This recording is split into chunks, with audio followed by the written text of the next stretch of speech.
भारत सिर्फ दुनिया का सबसे बड़ा लोकतंत्र नहीं, बल्कि अपने पड़ोसी देशों के लिए भी राजनीतिक और आर्थिक धुरी है।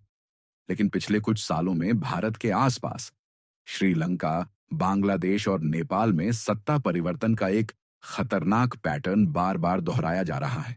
आइए समझते हैं यह पैटर्न क्या है, इसके पीछे कारण क्या है और भारत पर इसका असर कैसे पड़ता है।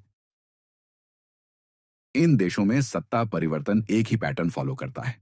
लंबे समय तक एक ही पार्टी या परिवार का राज। धीरे धीरे जनता में गुस्सा और असंतोष बढ़ना, इकोनॉमिक क्राइसिस, भ्रष्टाचार या चुनावी धांधली, और फिर अचानक भारी विरोध या चुनावी बवाल के बाद सत्ता का बदल जाना। यानी एक तरह से ये बूम एंड बस्ट डेमोक्रेसी है।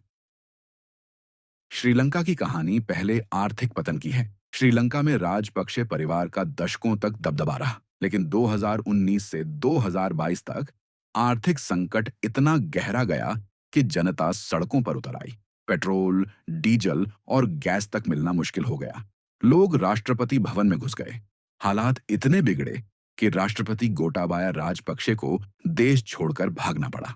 यह दृश्य पूरी दुनिया ने देखा और यह साबित कर दिया कि जनता का गुस्सा जब फूटता है तो सत्ता की नींव हिल जाती है। यह घटना पूरे दक्षिण एशिया के लिए चेतावनी साबित हुई। बांग्लादेश में 2009 से लगातार प्रधानमंत्री शेख हसीना सत्ता में थीं, लेकिन 2024 में छात्र आंदोलन और विपक्षी असंतोष ने माहौल बदल दिया। जुलाई 2024 में कोटा व्यवस्था के खिलाफ छात्रों का विरोध शुरू हुआ, जो धीरे धीरे हिंसक प्रदर्शनों में बदल गया।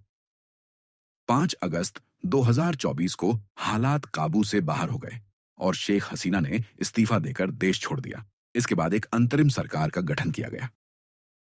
नेपाल की राजनीति तो मानो सत्ता परिवर्तन का दूसरा नाम है। राजशाही से गणराज्य बनने के बाद लोकतंत्र तो आया, लेकिन स्थिरता गायब हो गई। पिछले 15 सालों में नेपाल में औसतन हर 2 साल में सरकार बदल जाती है।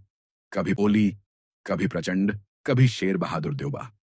भारत और चीन दोनों का प्रभाव नेपाल की राजनीति में गहराई तक मौजूद है। जनता के लिए ये अस्थिरता रोजमर्रा की समस्या बन चुकी है। फिर सितंबर 2025 में सोशल मीडिया प्रतिबंध और भ्रष्टाचार के खिलाफ युवा नेतृत्व वाले आंदोलनों ने हिंसक रूप ले लिया। 9 सितंबर 2025 को लगातार बढ़ते दबाव के चलते प्रधानमंत्री के पी शर्मा ओली ने इस्तीफा दे दिया।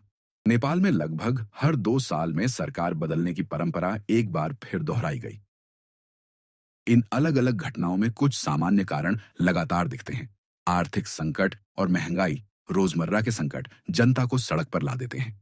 संस्थागत कमजोरी, निष्पक्ष चुनाव, स्वतंत्र मीडिया और जवाबदेह संस्थाएं कमजोर हों तो विरोध आसानी से हिंसा में बदल जाता है।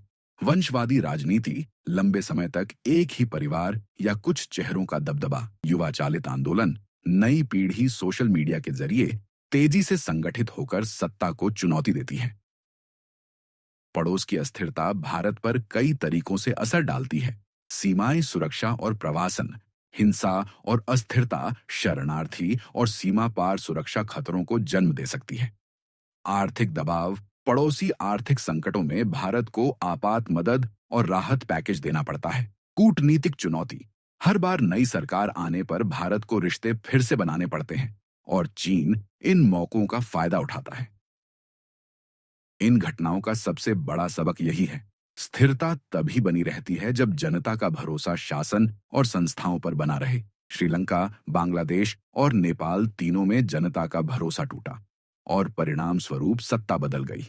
भारत के लिए सबसे बड़ा सबक यही है कि पड़ोसियों की स्थिरता उसकी अपनी सुरक्षा और विकास से जुड़ी हुई है। तो सवाल यही है, क्या आने वाले वर्षों में ये चक्र टूटेगा या फिर यही कहानी बार बार दोहराई जाएगी?